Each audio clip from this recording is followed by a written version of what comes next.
غزوہ ذات الرقا. ذات الرقا اس کو کیوں کہتے ہیں؟ اس کی وجہ تسمیہ بھی صحیح بخاری میں موجود ہے. ابو موسیٰ اشعری فرماتے ہیں میں بھی حضور کے ساتھ اس غزوے میں موجود تھا.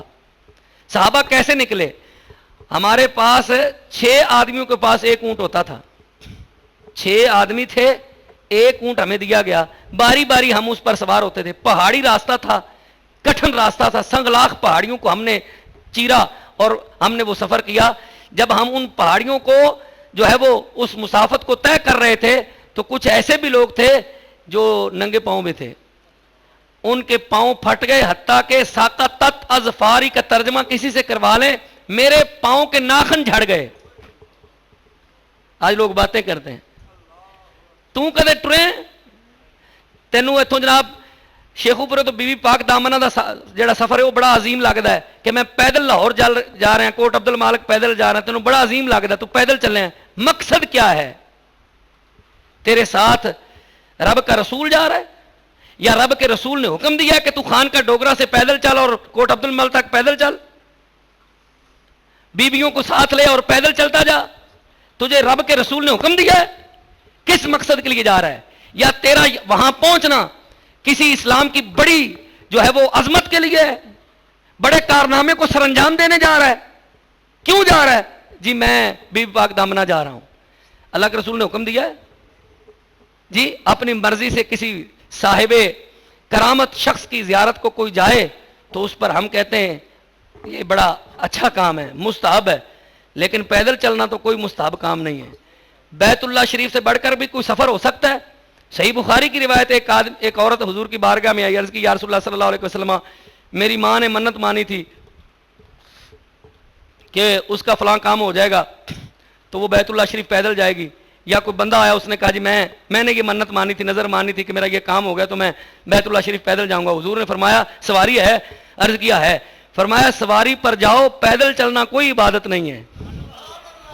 بیت اللہ شریف پہنچنا اور وہاں ارکان حج ادا کرنا, ارکان عمرہ ادا کرنا, یہ تو ہے عبادت. تیرا پیدل چلنا کون سی عبادت ہے؟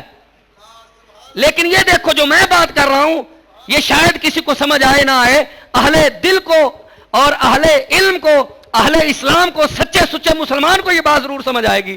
اب یہ بات ذرا توجہ, خرجنا مان نبی, ہم حضور کے ساتھ گئے. صحابہ کیا کہہ رہے ہیں؟ ہم حضور کے ساتھ گئے. کیسے گئے؟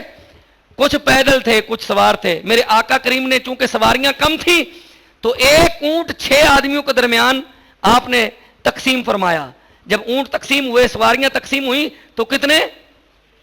6 بندوں کے درمیان ایک اونٹ. اس کا مطلب کیا ہوا کہ کچھ راستے پر 1-2 آدمی اس پر چڑھ جائیں گے تو پھر آگے وہ اتر جائیں گے تو دوسرے چڑھ جائیں گے. تو اس طرح ہم 6 آدمی باری باری اس پر سوار ہوتے تھے. تو اس طرح, اور پھر جو پیدل چل رہے تھے ان کا حال کیا تھا؟ کہتے ہیں پاؤں پھٹ گئے, پاؤں کے ناخن جھڑ گئے. ساقطت اظفاری, ان میں بھی تھا, میرے بھی پاؤں پھٹ گئے اور پاؤں کے ناخن جھڑ گئے. یہ حالت ہے اس صحابی کے بیان کو آپ دیکھیں. اور کیا صورت ہے جی, پاؤں کے ناخن بھی جھڑ گئے. اور پھر ہم نے کیا, وَكُنَّا نَلُفُّ عَلَىٰ أَرْجُلِنَا الْخِرَاقَ, ہم نے پٹیاں جو ہے نا, پٹیاں, کپڑے پھاڑے اور چھوٹی چھوٹی لیریں اور ٹاکیاں اور جناب ٹکڑے بنا کے اپنے پاؤں پر ان ٹاکیوں کو, ان لیروں کو ہم نے کیا کیا؟ لپیٹا. نلفو علی ارجلنا الخرق, ہم نے پاؤں پر کیا باندھا؟ ٹاکیاں باندھی, کپڑے کے ٹکڑے جو ہے وہ باندھے. اب کپڑے وہ کہے, رقاع کس کو کہتے ہیں؟ پٹیوں کو. تو اس کا نام ہی پڑ گیا غزوہ ذات الرقاع, پٹیوں والا غزوہ. اس طرح صحابہ گئے ہیں. تم ان پر باتیں کستے ہو, تو ان پر اعتراض جڑتے ہو جنہوں نے مصطفیٰ کریم علیہ الصلوۃ والسلام کے ساتھ چلتے ہوئے آہ تک نہیں کی, شکوہ تک نہیں کیا. ہاں جی, یہ تک نہیں کہا کہ ہم نے تو یہ سوچا تھا کہ آپ پر ایمان لائیں گے تو وارے نیارے ہو جائیں گے, ہمیں کیا پتا تھا کہ ہمارے ساتھ یہ ہونا ہے. جیسے آج کل چند بعض ثنا خان اور بعض نقیب یہ کہتے ہیں لگیاں نے موجاں تے لئی رکھی سونیاں. ہاں جی, تو اب ان کی جو موجیں لگی ہیں, کہہ دی اللہ اور اس کے رسول کا بڑا کرم ہے. تو میں نے کہا آپ پر تو اللہ اور اس کے رسول کا بڑا کرم ہے, تو جو علماء کرام مدرسین مدارس میں 6-7 ہزار روپیہ تنخواہیں لے کر پڑھا رہے ہیں, ان پر اللہ اور رسول کا کرم نہیں ہے؟ آپ پر تو اللہ کے رسول کا کرم ہے. تو مجھے یہ بتائیں وہ جو معمولی سی تنخواہیں لے کر ہاں جی مدرسوں میں پڑھا رہے ہیں یا 10-10 12-12 ہزار روپے پر مشاہرے پر جناب مساجد میں دین کی خدمت کر رہے ہیں، ان پر اللہ اور اس کے رسول کا کرم نہیں؟ آپ کو رب نے آواز دے دی تو آپ پر اللہ اور اس کے رسول کا کرم ہو گیا، ان پر کیوں نہیں ہوا؟ ان پر بھی اللہ اور اس کے رسول کا کرم ہے، صرف بات یہ ہے کہ آپ اپنی آواز کو بیچنے لگ گئے۔ آپ کو لہن اللہ نے عطا کی تو آپ اس لہن کے جناب والا اس کا فائدہ اٹھا کر جی صحابہ کرام علیہم الرضوان نے تو اس طرح مصطفیٰ کا ساتھ دیا ہے۔